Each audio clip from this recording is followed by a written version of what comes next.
Sejak lama, manusia memikirkan tentang sebuah partikel, penyusun semua partikel yang ada. Impian tentang hal ini telah menjadi obsesi para ilmuwan. Bukan hanya ilmuwan, tetapi para seniman juga berlomba menyampaikan gagasan ini dalam karya-karya mereka.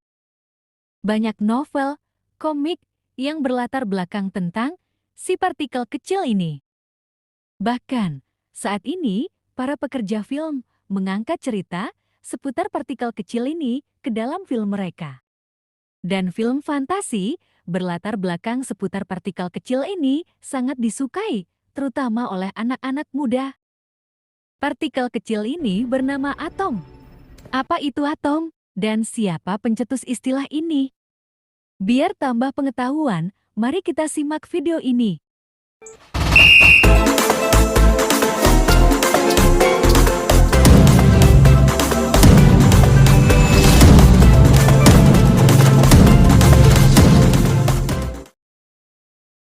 Halo, apa kabarmu, sahabat Cemi?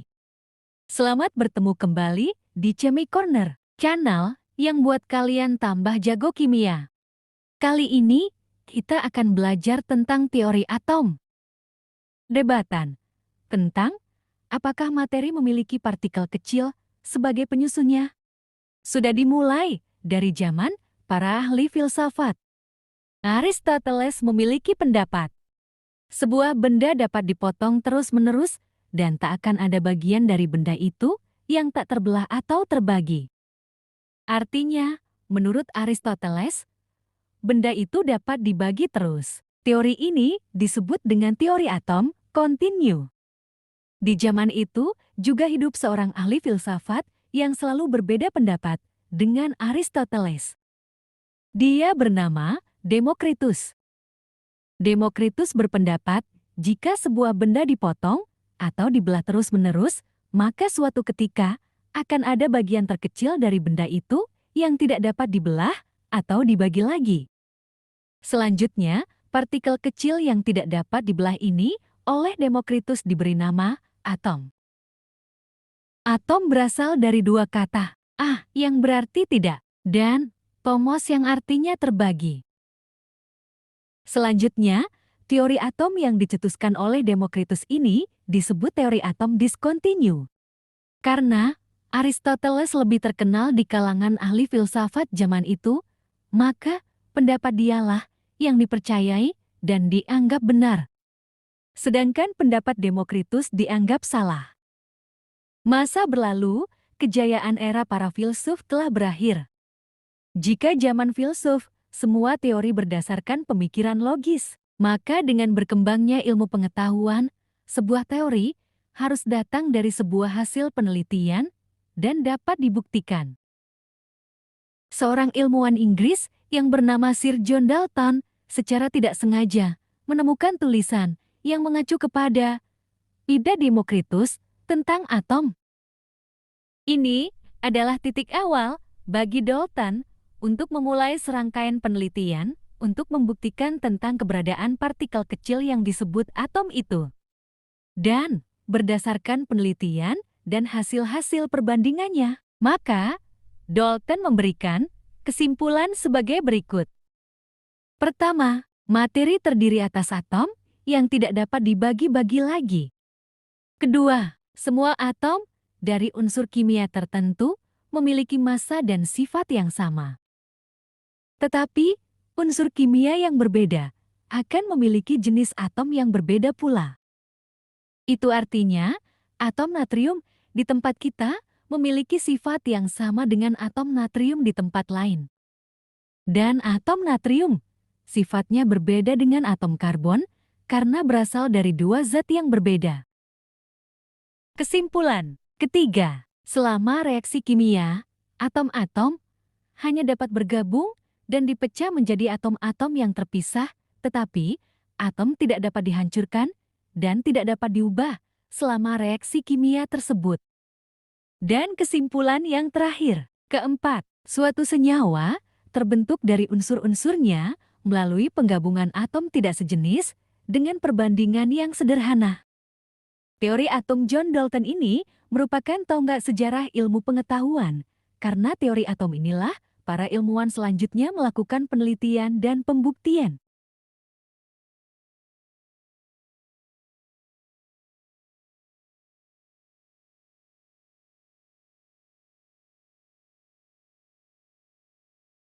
Setelah ditemukannya partikel lain dari atom, yaitu elektron, maka ini menandai munculnya teori-teori baru tentang atom. Teori yang masuk akal pada waktu itu dikemukakan oleh seorang ilmuwan yang bernama J.J. Thomson. Thomson adalah seorang fisikawan Inggris pada tahun 1897. Dia melakukan serangkaian eksperimen dengan menggunakan tabung sinar katode atau tabung hampa untuk mempelajari sifat partikel yang disebut sinar katode. Skema percobaan Thomson kurang lebih digambarkan seperti gambar ini. Dalam eksperimennya, Thomson mengamati bahwa ketika listrik diterapkan pada tabung sinar katode, sebuah sinar bermuatan negatif terpancarkan dari elektrod yang disebut katode. Dia menyimpulkan bahwa partikel tersebut memiliki muatan negatif dan disebut elektron. Thomson melanjutkan penelitiannya, dia menggunakan medan magnet dan medan listrik untuk mempelajari perilaku elektron. Ia menemukan ternyata elektron dibiaskan oleh medan listrik dan dibelokkan oleh medan magnet. Temuan Thomson tentang elektron membuka pemahaman tentang struktur atom dan dasar teori materi.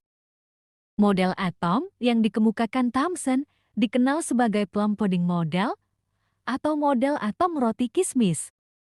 Roti sebagai inti atom yang memiliki muatan positif yang menyebar merata di seluruh bagiannya, dan elektron yang bermuatan negatif adalah kismis yang menempel di bagian luar atom.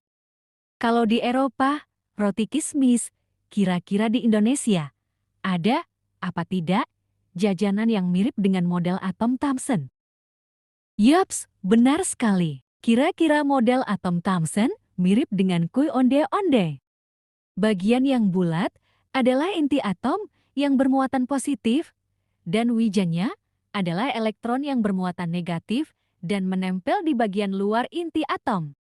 Model atom Thomson ini tentu memiliki kekurangan. Silahkan diskusikan apa kekurangan atau kelemahan model atom Thomson.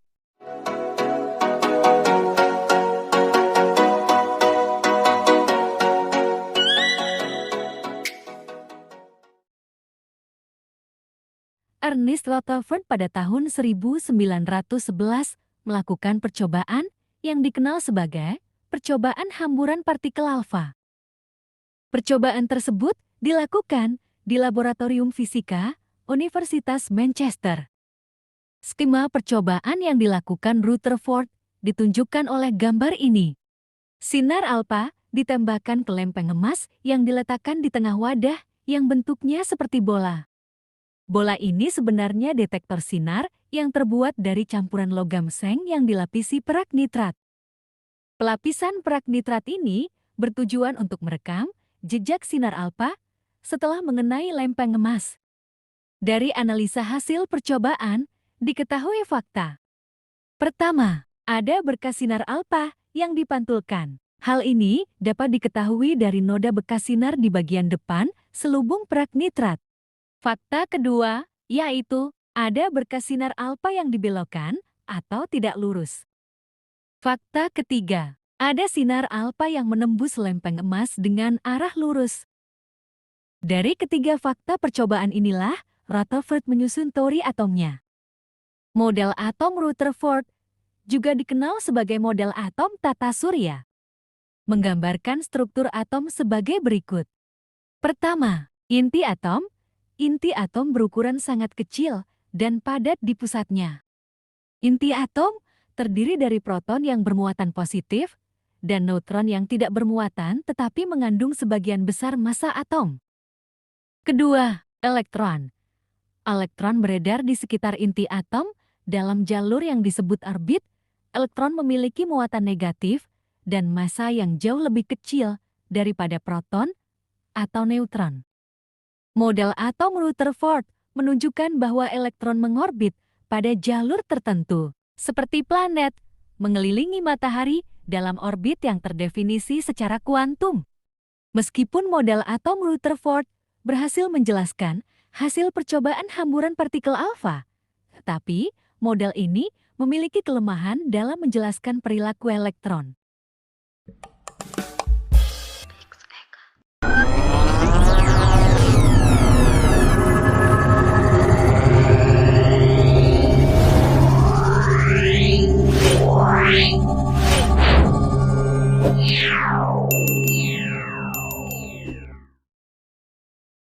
Karena perkembangan penemuan dan teori-teori baru tentang atom, maka model atom Rutherford sudah tidak relevan lagi. Selanjutnya, seorang ilmuwan asal Denmark yang merupakan murid Rutherford berusaha untuk menyempurnakan teori atom Rutherford. Pada tahun 1911, Niels Bohr menyempurnakan teori atom Rutherford. Model Bohr menggambarkan elektron-elektron yang mengorbit di sekitar inti atom, mengorbit dalam level energi terdefinisi. Elektron-elektron dapat berpindah dari satu level energi ke level energi lain dengan menyerap atau memancarkan foton. Selanjutnya, level-level energi ini disebut sebagai kulit atom. Berikut ini adalah poin-poin kunci dari teori atom Bohr. Pertama, orbit elektron. Elektron-elektron dalam atom bergerak dalam orbit terdefinisi. Orbit ini disebut orbit kuantum atau level. Kedua, transisi elektron. Elektron dalam atom dapat berpindah dari satu orbit ke orbit lain dengan menyerap atau memancarkan energi dalam bentuk foton. Ketika elektron berpindah ke orbit yang lebih tinggi, ia menyerap foton. Dan ketika elektron kembali ke orbit yang lebih rendah, maka foton dilepaskan. Perubahan energi ini menghasilkan pola spektrum atom yang khas. Ketiga, stabilitas atom. Menurut teori Bohr, elektron dalam orbit stabil saat memiliki energi tertentu. Elektron tidak akan jatuh ke inti atom seperti teori Max Planck karena memiliki energi yang cukup untuk tetap dalam orbitnya. Teori atom Bohr memainkan peran penting dalam pengembangan teori atom mekanika kuantum dan memberikan pemahaman yang lebih baik tentang sifat-sifat atom. Selanjutnya adalah teori atom mekanika kuantum. Ilmuwan seperti Max Planck dan Albert Einstein mengemukakan beberapa teori yang menjadi dasar dalam merumuskan teori atom baru. Teori ini disebut sebagai teori mekanika kuantum. Teori ini menggunakan landasan dari teori atom Niels Bohr. Perbedaannya, jika menurut Niels Bohr, elektron bergerak di sekitar inti atom dalam tingkat energi yang bisa ditentukan. Pada teori atom mekanika kuantum, keberadaan elektron tidak dapat dipastikan secara pasti. Yang bisa dipastikan adalah kebolehjadian atau peluang terbesar kita menemukan elektron di sekitar inti atom. Kumpulan kebolehjadian ini disebut sebagai orbital atom. Kebolehjadian ini dirumuskan dalam 4 bilangan kuantum. Untuk bilangan kuantum, kita akan pelajari di video lain, tetapi masih dalam playlist struktur atom. Terima kasih sudah menyimak video ini sampai akhir. Semoga video ini bermanfaat bagi kalian. Jangan lupa like, share, dan subscribe agar tidak ketinggalan video menarik lainnya dari channel ini. Tetap semangat and see you.